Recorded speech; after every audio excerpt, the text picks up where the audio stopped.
il faut que ñu booster la primature pour que liggéey bi gën a am lisibilité mais aussi pour que liggéey bi pour man gën a am performance donc premier ministre primature moo doxul léegi ñuy xool nu ñu ko renforcer pour mu gën a dox man foofu laa ko gisee bu ñu demee nag ci li nga xamante ni moom mooy dooleel premier ministre président de la république li mu wax dafa leer daf ne woon dafay jël ci ay prérogatives am moom jébbal ko premier ministre. parce que bu leen fàtte ni ñoom bi ñuy ñëw au niveau de bi ñuy ñëw nekk candidat ci seen programme 3e xaw ma 4e point bi dañoo def vice président dañoo ne bu ñu ñëwee dañuy créer vice président ñu ne leen lii mënul nekk ci seen mandat bi il faut ay réformes constitutionnelles pour que mu mën a jàll peut-être ci ay référendum wala quelque chose comme ça ci 2029 mun entrer en vigueur. président ne waa léegi comme loolu premier ministre sax moo ko njëkk a wax ci seen première conférence de presse bi. mu ni comme léegi noonu la mën nañu xool président mën na xool ci cëggal guyam bu nekkee président mu wàññi ci li nga xamante ni moom mooy cëru président jébbal ko premier ministre. en attendant ñuy def réforme boobu. président bi mu ñëwee wax na ko ñaari yoon ci face à face à la presse ne président de la république dafa am bëri doole. donc on a un régime super présidentiel donc il va falloir un premier ministre très fort et super fort. et pour que mu super fort day jël ci ay prérogatives am jël décret ne prérogatives yi ak yi jébbal naa ko premier ministre même bu fekkente ne jébbal na premier ministre prérogatives yooyu noonu premier ministre ci Sénégal président de la République moo mës a am droit de vie et de mort ci moom. ak prérogative bu mu ko mën a jox dañ ko nommé par décret suñ ko nommé par décret président mën a toog ba mu neex ko mu jël beneen décret. mu jël beneen décret mu kii ko mu révoqué ko mu limogé ko indiwaat beneen premier ministre. donc ci ku mu amul droit de vie et de mort mooy le vice-président parce que ñoom ñaar la ñuy falandoo. donc moi je pense que ñoom war nañu déjà commencer réforme yooyu noonu parce que man kat jàpp naa ni Sénégal war na mën a am vice-président loolu moom dama ci bokk xalaat ak ñoom. war na mën a am vice-président réforme yooyu mën nañ ci dem ba bu 2029 bu ñu demee ñu voté ñu fal ki nga xamante ne mooy président ak le vice-président su ko defee les problèmes politiques entre le président et le premier ministre dootuñu ko nemmeeku dootul nekk facteur bloquant ci li nga xamante ni moom mooy liggéey bi. Fafana. waaw man daf ci am hypothèse yu bëri yoo xamante ne nii 2 ou 3 yoo xam ne peut-être am naa ko ci mbir bu xew li njëkk li d'abord moom mooy boo seetloo li nga xam ne moom mooy décret bi ak li mu wax lépp lu muy énuméré da ngay gis ne le président de la république lam ñu waxoon ak jamono ji da mu def ute na. mu ne woon super ministre fort bëgg ko dindi ay prérogatives am jox ko loolu dañ na. li am moom mooy sur le plan administratif le gars il a été boosté parce que am na directeur de cabinet adjoint ça c'est dans le cadre administratif du politique sinon on aurait parlé de chef de cabinet beneen bi moom mooy communication gouvernement beeg lépp dañ ko indiwaat centraliser ko au niveau de la primature donc boo xoolee décret bi ak li président waxoon am na lu ci dekk qu'est-ce qui s'est passé entre-temps pourquoi décret bi nga xam ne sur le plan de la constitution mënoon na gën a may doole premier ministre dugaluñ ko ci defuñu ko ci beneen bi moom mooy am na loo xam ne neex na dégg mu di ne lii dafa am parce que ils sont plus dans la recherche d'efficacité d'efficience et de réactivité ci li nga xam ne moom mooy liggéey bi mun premier ministre mun na ne liggéey bi bëri na tellement directeur de cabinet kese mënu ko yanu il faut un second ñu ne ko d'accord dinañ la indil un adjoint mun na ne woy communication gouvernement bi ça ne va pas il faudrait que ñu am koo xam ne au moins dina ko mën a gérer primature mënul di contrôler ak di ut ak di sonn ci yenn ni d'accord ñu indil ko keneen mais problème bi moom mooy même loolu noonu bu amee saa waay est-ce que tey loolu moom mooy problème bi parce que soxna si mun nañ la jox nga nekk ak les meilleurs experts les meilleurs techniciens mun nga am ay bras techniques financiers les meilleurs au monde mais xam nga luy problème bi c'est dans le management bu fekkee yow mii di jiite nga am le dernier mot nga war a joxe ay orientation nga war a tey taxawal ay politique publique su fekkee vous êtes dans l'incapacité de le faire mais ça pose problème aussi soxna si parce que le manager ki nga xam ne moom moo war a jiite le premier ministre bu war a mën a impulser cette dynamique là gars yi mën a liggéey mu joxe ay orientation war a def ay arbitrage war a kii yenn gi yenn nii doog a rendre compte président mais kooku il faut qu'il soit à la hauteur il faut mu am expérience il faut mu am compétence requise il faut ça demande énormément de choses maintenant si la personne amul loolu il faut ñu renforcer ko. oui il faut ñu renforcer ko mais même bu ñu ko renforcer sax problème bi moom mooy est-ce que dina mën a def résultat. C'est ça la grande question. parce que li ci yokku ma foi gisuma loo xamante ne nii mun nga ne lii moom. c'est bu ci sûr amul que résultat dina am bu ci amul woon yëf yi du dox. un directeur de cabinet adjoint mun na bañ a am. le secrétaire du général du gouvernement mi ngi foofu noonu. ainsi de suite donc problème management day posé wu.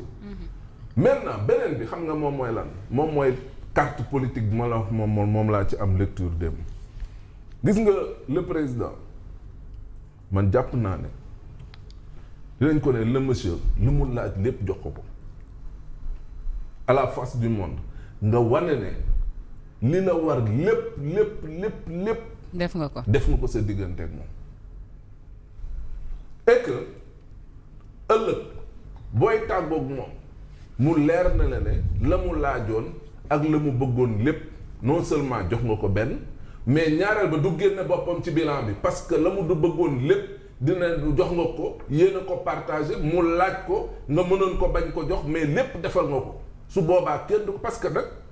ay waxu wëy bilan bi Ousmane bokk ci yow Diomaye sa bilan la yow la engagé wax jooju daf fi jóg. te débat boobu ak polémique boobu dañ ko entretenir tuuti rek nga gis décret bii ni wàcc.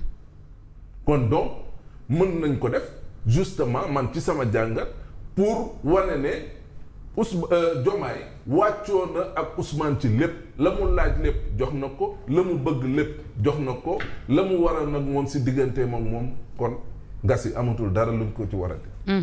maintenant beneen lecture bi nga xam ne moom laay terminer mooy celui qui va remplacer Ousmane est-ce que le président n'est pas conscient d'une chose mu di lan mu di ne primature ki fay nekk ki il faudrait que véritablement mu am ay nit ñoo xamante ne nii dinañ gaaw a mën a quand même doxal mbir yi parce que bu fekkee ne primature dooleeluñ ko beneen premier ministre buy ñëw mu war a mën a am assez peut-être de bras. muy technique financier et tout ñuy mën a taxaw pour réaction mën a am pour mu mën a impulser une certaine dynamique pour relancer l'économie pour xoolaat yëf yeeg yeneen est-ce que nekkul c'est dans ce cadre-là nañ ko def pour préparer le futur premier ministre bu ñëwee mu mën a dérouler normalement. pour ñu bañ a nekk peut-être ci ab éternel recommencement. Mais aujourd'hui, comme je l'ai dit tantôt, Mamadou, c'est vrai que renforcer le Premier ministre, c'est peut-être faire rouler la machine de la primature pour le gouvernement bi mën a suivre. Mais le moment, encore une fois, est-ce que c'est le bon moment pour le faire? Oui, xam nga peut-être ñun lecture bu ñuy am ak le président les informations qu'il dispose ak la muy bëgg ak fu mu jàpp ne lii il faut le faire. ak li ñu koy conseiller par rapport ak digganteem ak Ousmane loolu yëpp question de timing la parce que tamit c'est vrai que il y aura un alourdissement bien sûr ci li nga xamante ne nii moom mooy finance bi effectivement parce que bu fekkee le directeur de cabinet day am rang wu ministre su boobaa li nga xam ne am na ko privilège yëpp su boobaa day yokk di nga ne kon sa dinañu coûter encore cher. Mais coûter encore cher. foofu laa bëgg a waxee xam nga quand on nous dit qu'on a un pays qui est mais littéralement en ruine loolu la ñu wax ce pays-là est en ruine. Les étudiants tey ci suba rek la ñu daal di rejeter sax ne du ñu leen mën a fay étudiants yi nekk master 1 seen bourse en complet et que dañ koy xaaj-xaaji ba étudiants yi daal di koy rejeter kon ñooñu jàpp naa ne am nañu problème bu koom-koom. Maintenant pendant ce temps quand tu prends 22 conseillers daal di leen di hisser au grade de directeur de cabinet jël benn directeur de cabinet hisser ko pratiquement ci statut ministre loolu charge yu yokku la waat encore ci masse salariale bu primature Mamadou. oui mais man xam nga lu ma jaaxal. voilà man xam nga lu ma jaaxal mais ñoom dans le projet de budget bi nga xam ne moom la ñuy voter nii à l'Assemblée nationale ils ont dit qu'il y a une baisse du budget de la primature à hauteur de 0,4%. kon ñooñu ay bénévoles. non je sais pas peut-être prévoir nañ ko ci peut-être après def nañ yenn arbitrage yi xool ñenn taf yëngal fii yokk fii waaj ñi fii peut-être certainement il va se séparer ak ñenn ñoo xamante ni ñi ngi fa woon amul gisu lu waay yor yow yaay buur alors tey danañu waxtaan ci premier ministre super fort le président Diomaye Faye passe à l'acte mais le PM institutionnellement et constitutionnellement faible. Le président peut virer Sonko à tout moment et puis le PM ne bénéficie que d'un renforcement de capacité et de prérogatives. On va essayer d'analyser tout ça ensemble et puis on va parler de justice aussi tey nekk ab jeudi de libération entre le tribunal et le pôle judiciaire financier pour Serigne Saliou Diagne, Badara Gadiaga ak Ndoye mi ma dendal loolu itam danañu ko yaatal jeexalee ak fonds d'appui à la presse. Le ministre de tutelle rassure devant l'Assemblée nationale que dana séddale aide bi mais daal dafa bëri woon lool. J'ai aussi vu en parallèle un autre député de AFP je pense demander solennellement au ministre de tutelle à ce que mu jox bourse yi ñi nga xamante ni ñoom ñoo di presse bi loolu itam dinañu ko yaatal bu baax a baax mais pour le moment on va démarrer avec démb renforcement gi nga xamante ni moom la ñu renforcer la primature. Le premier ministre est actuellement super fort comme l'avait voulu le président de la République du Sénégal. Ahmed ban jàngat ngay def ci loolu parce que démb on en a parlé d'une manière peut-être très rapide mais on a vu ci ngoon si ay article wala ay information yu gën a yaatal doole ji nga xamante ni nii jamono yi ñu toll moom la primature amee doole bokk na ci premier ministre ak ñamu àndal. waaw Nafi xam nga li nga xamante ne ni moom mooy volonté wu ñu ëpp en tout cas ñi jàppal tànk Pastef dañu nekk di forcer loo xam ne forcer que daanaka amul njariñ ci sa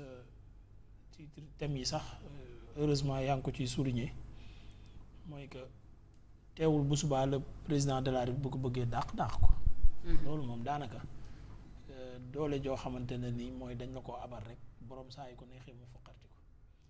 beneen bi jàngat bi ma ci am mooy keroog démb la je pense la ko foofu doon attirer suñu attention man de damaa jàpp ne son excellence dafa nekk di ko wax je pense man aussi démb maa ngi ko fi doon waxaat que loo bëgg jëlal fobal bu la neexee jëlal loolu la nekk di ko def jëlal yow daal loo bëgg jëlal après nag bul mës a taxaw naan bilan bi man bokk ma ci c'est comme équipe bu koñ bi ak sëriñ bi équipe bu koñ bi ak sëriñ bi su leen digalee sarax yenn saa yi da leen wax sarax yu impossible pour équipe bu koñ bi bu ñu ko deful bu ñu demee am defet mu ne leen sarax bi waxoon naa leen ko yéen a ko deful léegi waa koñ bi dañuy rey seen bopp pour lu leen sëriñ bi wax ñu def ko ba pare wan ko preuve yi ne ko def nañ ko pour bu subaa lu mën di xew ñu ne ko defoon nañ sarax yi loolu la président bi nekk di def waa ji lu ko waa ji bëgg ak caprice bu mu indi mu sedde ci pour mel ni kuy préparer ëllëg bu tàqali koo amee mu ne ko defaloon naa la lépp wala bu l'heure du bilan jotee mu ne ko bilan bi tu es comptable du bilan parce que defoon naa la lépp wa ilaa ba tey parce que boo seetloo dernièrement sortie yi nga xamante ne nii ñoom Baara Ndiaye ñoom ñëpp ñu ngi koy def bëgg a forcer sax décision judiciaire yi fi am ne président de la république bëgg a wan ne ki ngeen di wax ne moom la du moom Bassirou la léegi Bassirou dafa mel ni ku nekk continuer pour imposer opinion bi que lépp lu man di xew Ousmane la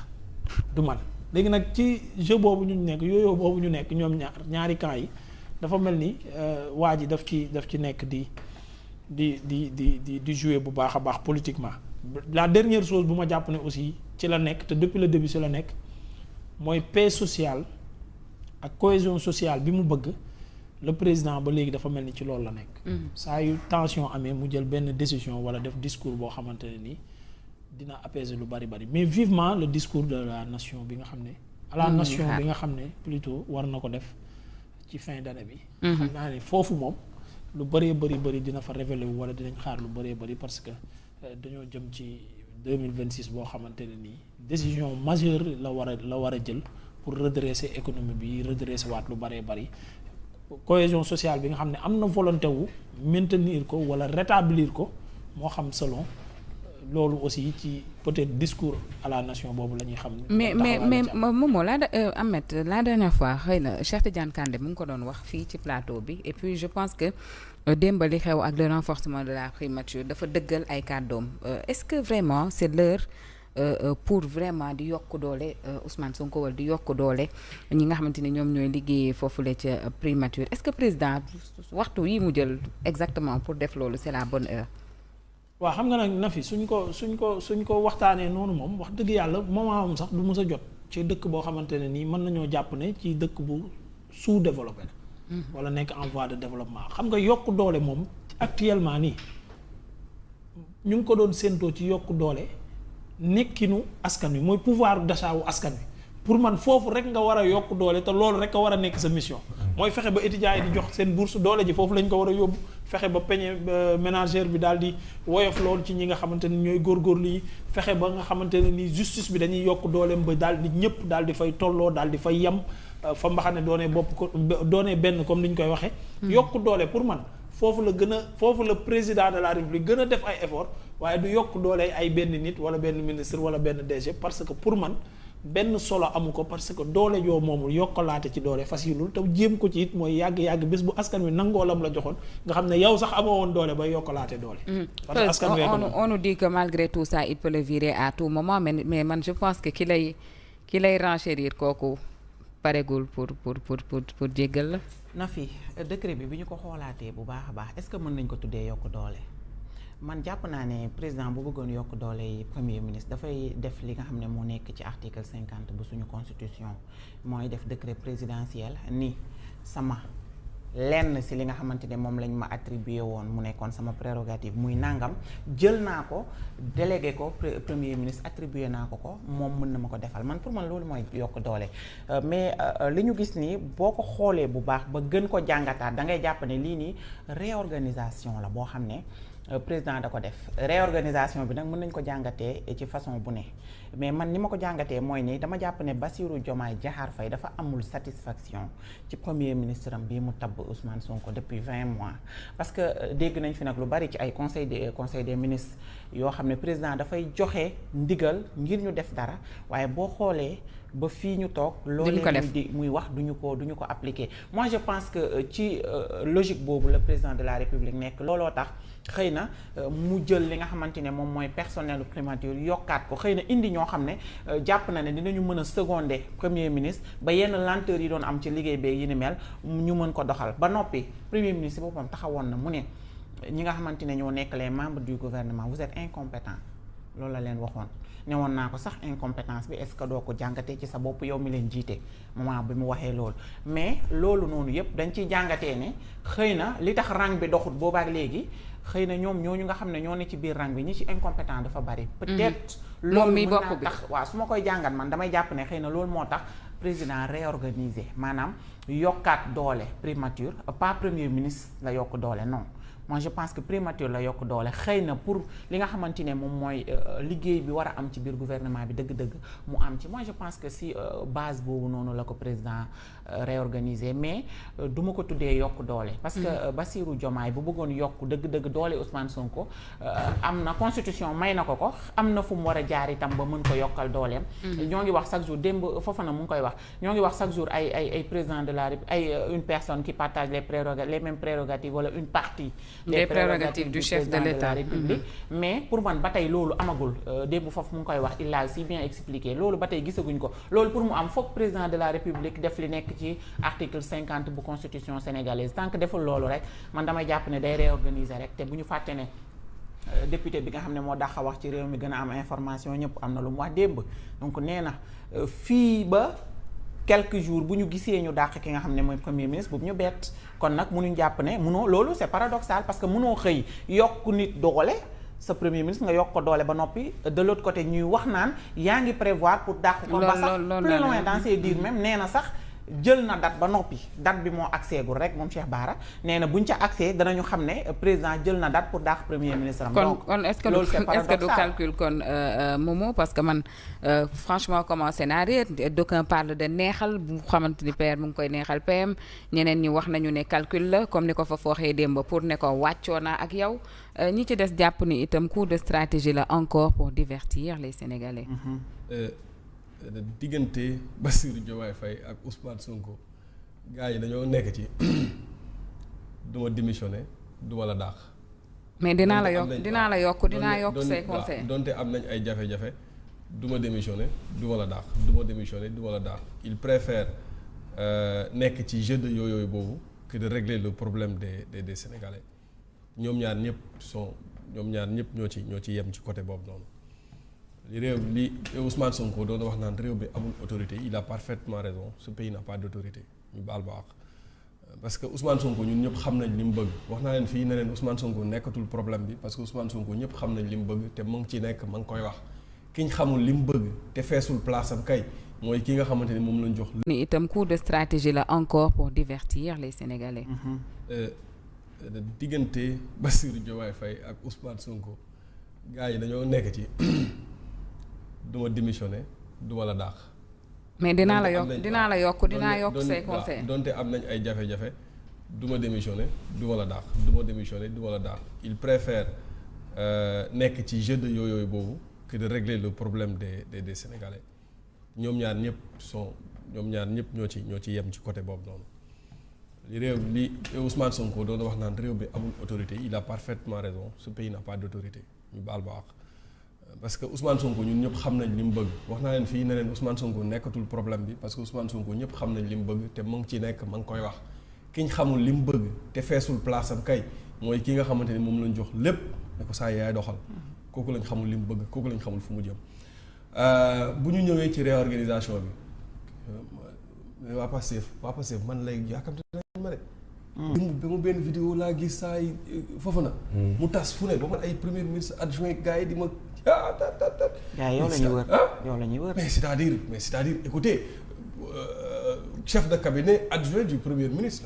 la lapsus la mais boo xoolee gis nga. waaw c'est des choses. soo xoolee li nga xamante ni moom moo am ci réorganisation bi man damaa jàpp ne nekkul Ousmane Sonko la ñuy dooleel la personne de Ousmane Sonko et que nekkul réorganisation moom mooy dooleel li nga xamante ni moom mooy la personne du premier ministre. c'est vrai que dooleel nañ primature bi instance bi mais décret la bu nga xamante ni njiitu réew mi moo ko jël et décret boobu noonu après Ousmane Sonko après ce régime sax bu ñu jëlaatul beneen décret pour wàññiwaat doole primature noonu lay continuer di demee donc ku fa ñëw nekk premier ministre doole boobu nga fay fekk mais na fi da ngeen fàtte ni au mois de juin 2024 maanaam 3 mois après bi ñu falee premier ministre ba pare da ngeen fàtte ni le premier ministre wutoon na ay conseillers 20 lu toll ci 20 conseils yoo xamante ni dafa rattaché wu directement au ministre et au secrétaire d'État maanaam 20 conseils yoo xamante ni des points focaux ñoo xamante ni ñoom ñoo nekk le cordon ombilical entre moom ak ñi nga xamante ni ñoom ñooy les ministères pour plus de performance ci ni ñu ko waxee mais aussi pour plus de rigueur mais pour plus de cohérence ci li nga xamante ni moom mooy la coordination du gouvernement donc Ousmane Sonko moom moo ko créé woon 20 conseillers sont là-bas yoo xamante ni ñii ci wàllum santé la ci wàllum éducation dans des ministères différents dans des ministères kii yoo xamante ni dañ ko rattaché directement ci moom léegi quelle est la différence entre ces 20 conseillers là ak cette réorganisation là tey bu ñu ñëwee ci réorganisation bi ñu jël le directeur scandale bi fi mu nekk fi ñu war a joxoñ baaraamu tuuma mooy jël le directeur de cabinet def ko yóbbu ko au rang de ministre mu nekk ministre am ay privilèges yu ministre champ d'application mu gën a yaatu mais ci wàllum koomam gën a yokku mu yeneen privilèges am yu gën a yokku ñu jël les conseillers spéciaux yóbbu ko ci li nga xamante ni moom mooy rang directeur de cabinet et que le premier ministre mu am ay conseils personnels loolu boo gisee man pour man c'est parce que li Ousmane Sonko doon wax manque de performance ci gouvernement bi et loolu daf koy dëggal donc il faut que ñu renforcer la primature pour que li nga xamante ni moom mooy liggéey bi ci côté coordination ci côté performance bi nga xamante ni moom la administration war a am mais kii nga xamante ne mu ngi koy jot mu war ko mën a jot à temps pour mun a am une mainmise sur la coordination du gouvernement. Donc pour man réorganisation bi c'est plus dans ça parce que pour booster li nga xamante ni moom mooy la primature bu leen fàtte ni toutes les dépenses et ça je le rappelle tous les jours toutes les dépenses de l'État sont centralisées au niveau de la primature. Loolu su fekkente ne primature doxul dara du dox ci gouvernement bi donc su premier ministre toogee mu ni amul performance ci liggéey bi ci gouvernement bi am na manque de coordination am na des missions qui se chevauchent donc moi je pense que il faut que ñu booster la primature pour que liggéey bi gën a am lisibilité mais aussi pour que liggéey bi pour man gën a am performance donc premier ministre primature moo doxul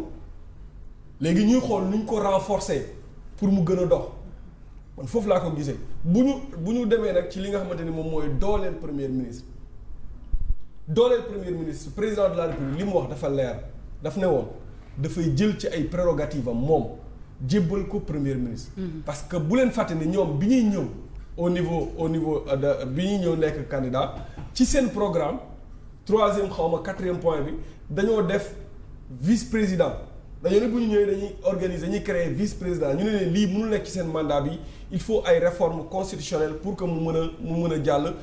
peut-être ci ay référendum wala quelque chose comme ça ci 2029 mun entrer en vigueur. président ne waa léegi comme loolu premier ministre sax moo ko njëkk a wax ci seen première conférence de presse bi. mu ni comme léegi noonu la mën nañu xool président mën na xool ci cëggal guyam bu nekkee président mu wàññi ci li nga xamante ni moom mooy cëru président jébbal ko premier ministre. en attendant ñuy def réforme boobu. président bi mu ñëwee wax na ko ñaari yoon ci face à face à la presse ne président de la république dafa am bëri doole. donc on a un régime super présidentiel donc il va falloir un premier ministre très fort et super fort. et pour que mu super fort day jël ci ay prérogatives am jël décret ne prérogatives yi ak yi jébbal naa ko premier ministre même bu fekkente ne jébbal na premier ministre prérogatives yooyu noonu premier ministre ci Sénégal président de la République moo mës a am droit de vie et de mort ci moom. ak prérogative bu mu ko mën a jox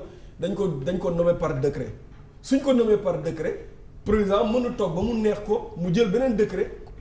mu jël beneen décret mu kii ko mu révoqué ko mu limogé ko indiwaat beneen premier ministre. donc ci ku mu amul droit de vie et de mort mooy le vice-président parce que ñoom ñaar la ñuy falandoo. donc moi je pense que ñoom war nañu déjà commencer réforme yooyu noonu parce que man kat jàpp naa ni Sénégal war na mën a am vice-président loolu moom dama ci bokk xalaat ak ñoom. war na mën a am vice-président réforme yooyu mën nañ ci dem ba bu 2029 bu ñu demee ñu voté ñu fal ki nga xam ne mooy président ak le vice-président su ko defee les problèmes politiques entre le président et le premier ministre dootuñu ko nemmeeku dootul nekk facteur bloquant ci li nga xamante ni moom mooy liggéey bi. Fafana. waaw man daf ci am hypothèse yu bëri yoo xamante ne nii 2 ou 3 yoo xam ne peut-être am naa ko ci mbir bu xew li njëkk li d'abord moom mooy boo seetloo li nga xam ne moom mooy décret bi ak li mu wax lépp lu muy énuméré da ngay gis ne le président de la République lam ñu waxoon ak jamono ji la mu def ute na. mu ne woon super ministre fort bëgg ko dindi ay prérogatives am jox ko loolu dañ na. li am moom mooy sur le plan administratif le gars il a été boosté parce que am na directeur de cabinet adjoint ça c'est dans le cadre administratif du politique sinon on aurait parlé de chef de cabinet beneen bi moom mooy communication gouvernement beeg lépp dañ ko indiwaat centraliser ko au niveau de la primature donc boo xoolee décret bi ak li président waxoon am na lu ci de qu'est-ce qui s'est passé entre-temps pourquoi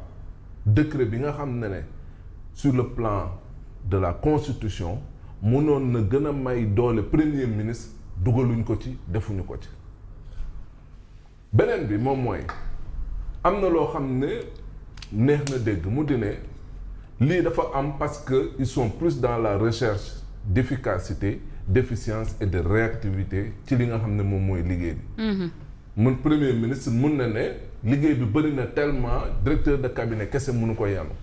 Il faut un second. ñu ne ko d'accord dinañ la indil un adjoint. mun na ne woy communication gouvernement bi ça ne va pas il faudrait que ñu am koo xam ne au moins dina ko mën a gérer primature mënul di contrôler ak di ut ak di sonn ci yenn ni d'accord ñu indil ko keneen mais problème bi moom mooy même loolu noonu bu amee saa waay est-ce que tey loolu moom mooy problème bi parce que soxna si mun nañ la jox nga nekk ak les meilleurs experts les meilleurs techniciens mun nga am ay bras techniques financiers les meilleurs au monde mais xam nga luy problème bi. C'est dans le management. bu fekkee yow mii di jiite nga am le dernier mot nga war a joxe ay orientation nga war a tey taxawal ay politique publique su fekkee vous êtes dans l'incapacité de le faire mais ça pose problème aussi soxna si. parce que le manager ki nga xam ne moom moo war a jiite. le premier ministre bu war a mën a impulser cette dynamique là gars yi mën a liggéey mu joxe ay orientation war a def ay arbitrage war a kii yenn ak yenn nii doog a rendre compte président mais kooku il faut qu'il soit à la hauteur il faut mu am expérience il faut mu am compétence requise il faut ça demande énormément de choses maintenant si la personne amul loolu il faut ñu renforcer ko. oui il faut ñu renforcer ko mais même buñ ko renforcer sax problème bi moom mooy est-ce que dina mën a def résultat. C'est ça la grande question. parce que li ci yokku ma foi gisuma loo xamante ne nii mun nga ne lii moom. c'est bu ci sûr amul que résultat dina am bu ci amul. waxaat bokk na ci li nga xam ne moom laa gën a mere waa régime bi parce que dafa am yoo xam ne ci système bi la nekkoon ma jàpp ne baaxul ñoom biñ naan dañuy changer système je croyais que bu ñu ñëwee genre réforme yooyu nga xam ne laajul banque mondiale financée la laajul FMI garantie la laajul nga def emprunt obligataire pour man bu ma ñëwee yooyu dañ moom la ñuy njëkk a laal mooy lan système bi ñuy tabbee suñu député yi moo baaxul moo tax député yi méngoowuñu ak ñun askan wi taxawuñu assemblée ngir kàddu askan wi xam nga tey jii yàgg naa ko joxe fii exemple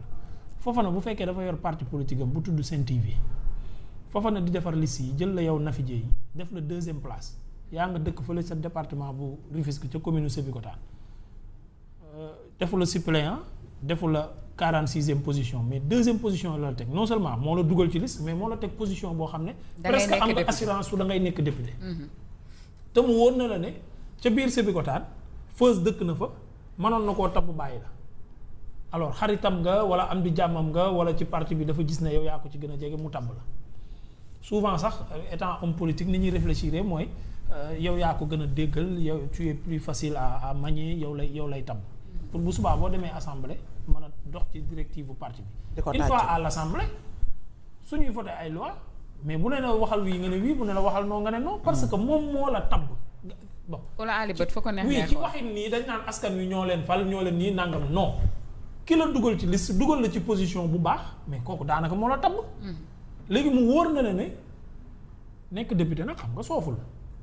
déjà da ngay am possibilité lépp banque tabax lépp banque jënd oto am nga salaire bu tuun bu ko daan am 100 000 200 000 300 000 xëy bés di fayee ko 1 million et poussière am bon carburant am 4x4 bu baax loolu xam nga ñëpp ko bëgg donc loolu ki la ko permettre kooku noonu daanaka da nga koy jaamu léegi imagineel mu wóor la ne tamit bu subaa boo deful lu ko neex suy defaraat liste mën na laa génne dugal Feuz. xam nga oui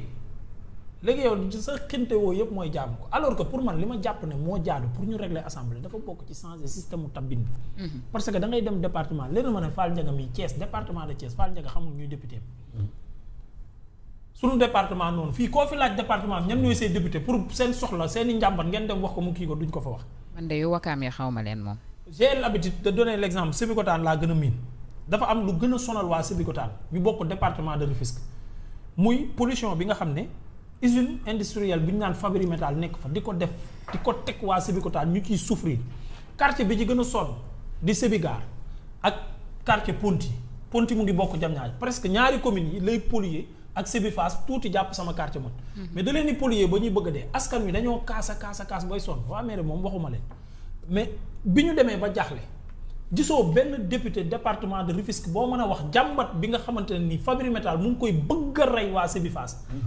ak waa Sébigar boo fa toogee noy Fall Ndiaga yàlla def xam na ne boo fa ñëwoon li may wax ni du ay caaxaan ñi may seetaan dëkk Sébigar xam nañ li may wax boo fa demoon mënoo toog 10 minutes waxtaan normal sa put gi day mel ni dañ laa asphyxier da ngay bëgg a dee ndax pollution métti te bëccëg bi nee nañ polluéwul bu baax guddi gi dañuy bëgg a dee ñenn ñi seen liir yi dañuy dem ba am problème mu poumon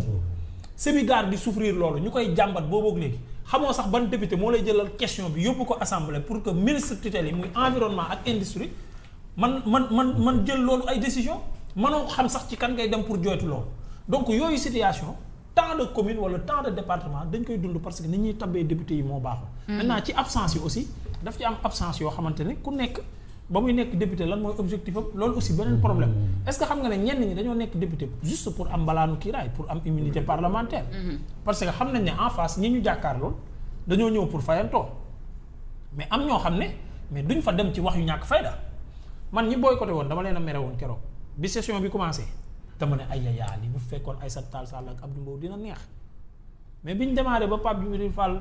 wax ba sama doom bàjjen tontu ko mais dama ne lii Aïssata Tall Sall dina ñëw ci dàgg sant bi mais Amadou Ba dina ñëw foofu ñuy wax ay jesner yu ñu sol ak ay ba ngay jooy ak ba ngay xiixat ak ba ngay nangam wax yu ñàkk fayda yooyu est-ce que kilifa gu toll ni Amadou Ba dina ñëw toog foofu di ko waxante quoi qu'on puisse dire quoi c'est-à-dire soit dañ koy def bërëb boo xam ne bërëbu wax fulla ak fayda soit ñu def ko bërëbu ay jigéen ñuy tàccantante xëccante musóor ak dàggasante ak jaqar bante kilifa yi toog seen kër parce que loolu tamit bu fekkee da ngay def règlement intérieur pour que ñëpp di présent fexeel tamit ba fexe foofu mu doon bërëbu kilifa bërëbu nit ñoo xam ne bu ñu waxee ñu naw leen bu ñu fa demee wecconte ay xalaat askan ñu am lu mu ci jële waaye imaginer Pape Djibril Fall par exemple ci intervention dama lay jox exemple évoqué na waxu étudiants yi tey di leen sonal évoqué na problème mu Radisson employé Radisson yi ba mu waxee loolu lépp ba mu paree lañ ca lam ca toftal mooy yambar la ca teg baatu yambar boobu ca lañ ko tontu ba léegi l'essentiel kenn tontu ko ci di ci dàggasanteeg moom di ci xastanteeg moom di tudd ay jeesneer ak ay yu kenn xam léegi nag loolu nag yaa xayti ban kilifa moo ci nangu dem kum ci doonoon sa baay nga ne ko toogal kër ga papa da ngay dem foofu ñu lay ñàkkal fayda wax dëgg yàlla ayca en tout cas assemblée moom rigueur ba des na fa comme bërëbu liggéeykaay yëpp ni muy amee rigueur ñay jëkk da ca liggéey ànd ceeg pas-pas je pense que foofu des na fa moomoo législature bi moo gën a yées ci législature yi Sénégal mos a am depuis indépendance à nos jours xam nga législature 14e législature ay xeex lañ fa nemmeeku ay buddi micro ay ñuy taxaw ci kii bi ñu ne législature bi dafa yées baaxul mais bi la législature moo gën a yées 14e sax législature 130 députés yu Ousmane yu Pastef yi Ousmane Sonko tëju ci nekk moo ko def exprès jël ñi nga xamante ni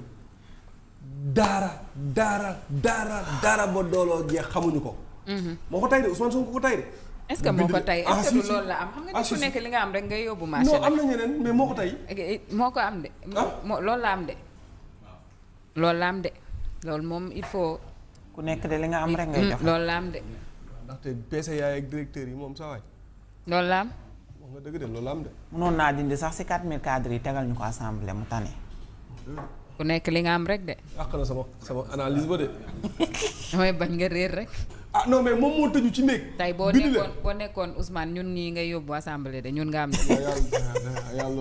yàlla nag baaxee na la Mamadou Fofana may la Ahmed may la Feuz waaw. boole ma ci. waaw loolu rek ngay am.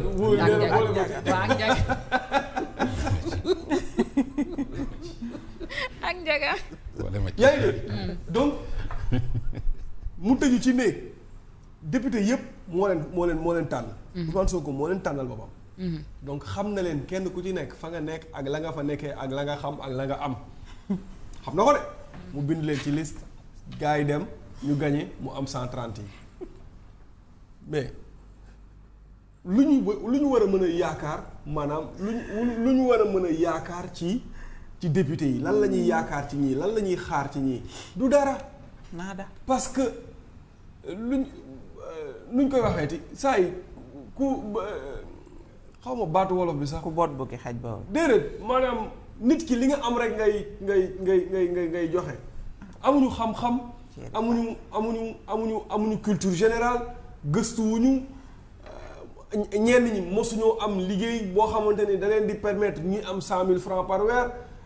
pour ñoom li ñuy am ci université bi ci kii bi ci UCAD. Mamadou on a aussi vu en parallèle que Serigne Saliou Diagne di doom ci Madiambal Diagne daal dinañu koy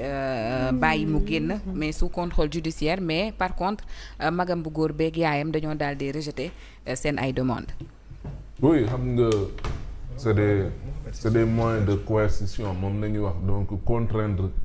peut-être le concerné di Madiambal Diagne pour mu mën a ñibbisi ci réew mi ak ñoom seen xam naa ne looloo taxoon ñu gënoon a viser sa famille d'autant plus que jabar jooju nga xam ne moom moo nekkoon peut-être administratrice société bi ak doom ji ci boppam xaj na looloo tax ñu topp leen ci loolu Serigne Saliou Diagne nag moom moo jaaxaloon ñëpp lan moo xew bañ dugal ko ci dossier bi turam figure ci bokk ci dem seeti tàntaam la ci am ñu boole ko moom it yóbbaale donc loolu vraiment nekkoon na loo xam ne jaaxaloon na nit ñi maintenant buñ ko placé sous contrôle judiciaire aussi c'est tant mieux war nañ ko mën a bàyyi mu doxi ay soxlaam ki nga xam ne moom mooy soxna Madiambal mi feebar également war nañ ko mën a bàyyi mu dem faju ji et que véritablement problème Madiambal surtout ci mbirum ellipse projet boobu jàpp naa ne am na ci lu bëri loo xam ne jaru ko woon d'autant plus que il y a une certaine traçabilité par rapport ak li nga xam te ne nii moom mooy xaalis bi nga xam ne jël nañ ko il y a un contrat qui a été paraphé en bonne et due forme donc buy wan ne buy lëkkalee ñaari sociétés yi la et que également ñu mën a gën a bàyyi xel ci ne nit ñi il faudrait que ñuy mën di bàyyi ñuy mën ni di mën ay activités yoo xam ne di leen di mën a dimbali pour assurer leur survie nit ki bu liggéeyul lan lay def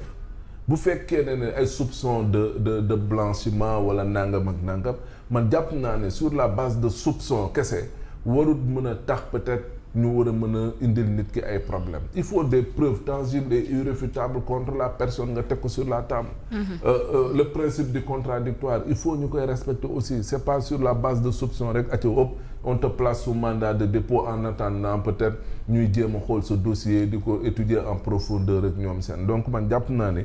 loolu yëpp lu ñu war a xoolaat la également d'accorduma ci li nga xam ne moom mooy jël nit mettre ko sous bracelet électronique. ba pare confiné ko. ouais. man loolu moom d'accorduma ci wax dëgg yàlla. et le confinement c'est de 21h à 7h du matin. non et apparemment ça change. ça dépend confinement bi xam nga ban moo gën a garaaw. bi ñoom Ahmed nii sax am c'est le moindre mal mais bu ñoom Lat Diop. assignation à domicile. bu Lat Diop bi. bu Samuel Sarr. Pape Malick Ndour boobu moo garaaw. xam nga man li ma gëm surtout et loolu daf ñuy gën a dimbali la justice est rendue au nom du peuple ñaar moo am pour mu gën a yomb ci nit ñi soit def nga ak ay preuves yu leer ñu téye la d'accord li ci war na ko yoon def soit defoo mais ñu bàyyi la nga dem sa yoon ay bracelet électronique ak yooyu yëpp man jàpp naa ne loolu saa waay daf ñuy gën a sonal nit ki ñaar moo am capable ngeen prouver ne kat li mu def moom moo ko def avec des preuves irréfutables tangibles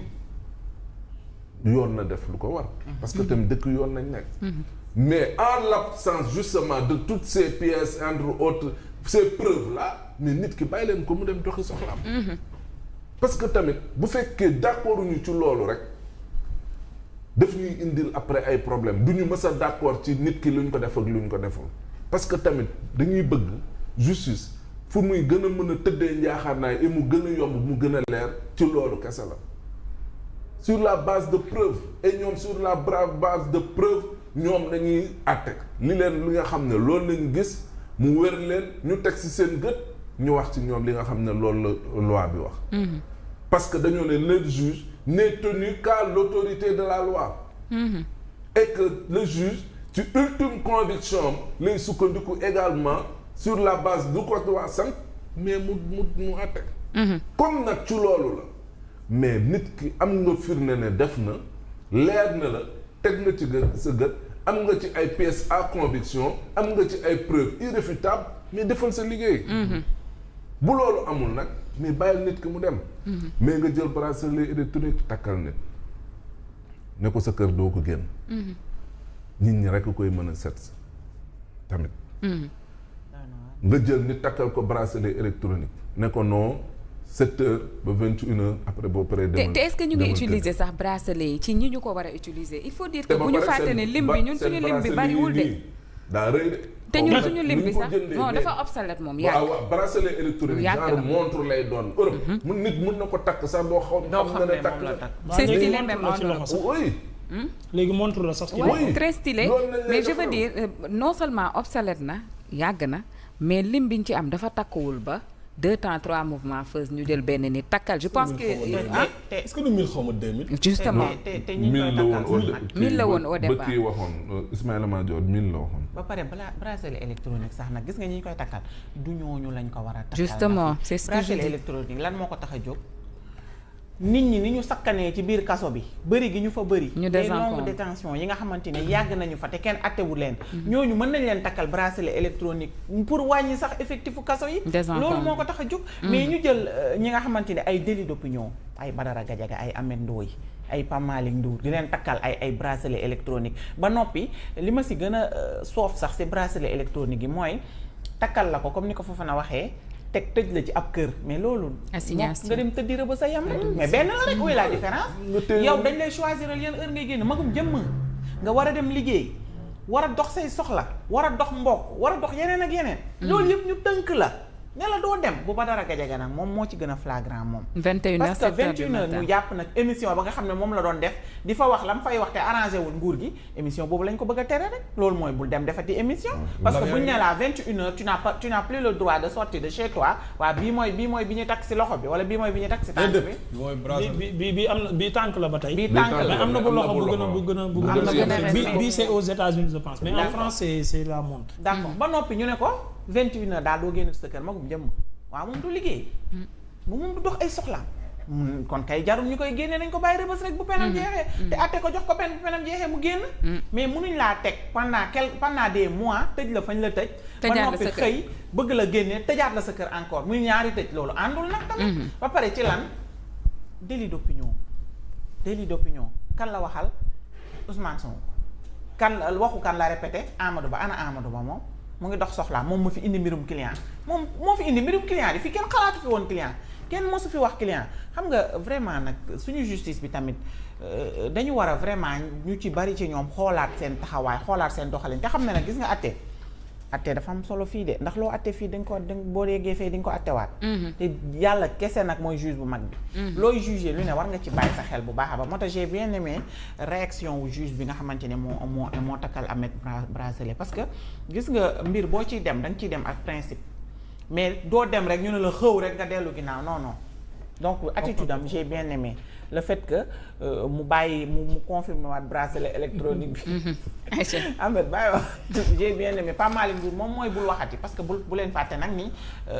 duggee na këram wax dëgg fa yàlla dafa bokkoon ci ñi nga xamante ni bii ñu ngi doon leeral bu baax a baax da nga gis rapport d'exécution budgétaire bu mujj bi ñi ko comprendre bari na xam nga la moo tax Pape Malick bindu ci waxu ci na mu ko daan expliquer nit ñi comprendre et tu as parfaitement raison mais loolu kese la pour tënk la rek toogal sa kër mais bul bouger dara tarew ko mu bind bul bind bul wax bul non mais la tax bindul on ne sait pas mais en tout cas boo sàggane segam Lat Diop la ñu tere woon mu dem si tombu papaam ñaanal ko kon man xamatuma ci dara dëgg fa yàlla peut-être qu'on l'a muselé c'est vrai parce que dañu yooyu aussi c'est des alternatives loolu moom vraiment bracelet moom war nañu xoolaat système bi ñu koy defee mën na utiliser ay plateformes bi daan def vidéo mi mook Amidou pourquoi pas Amidou dem kër Pape Malick ñu ko fay def loolu xalaatoon naa mën na am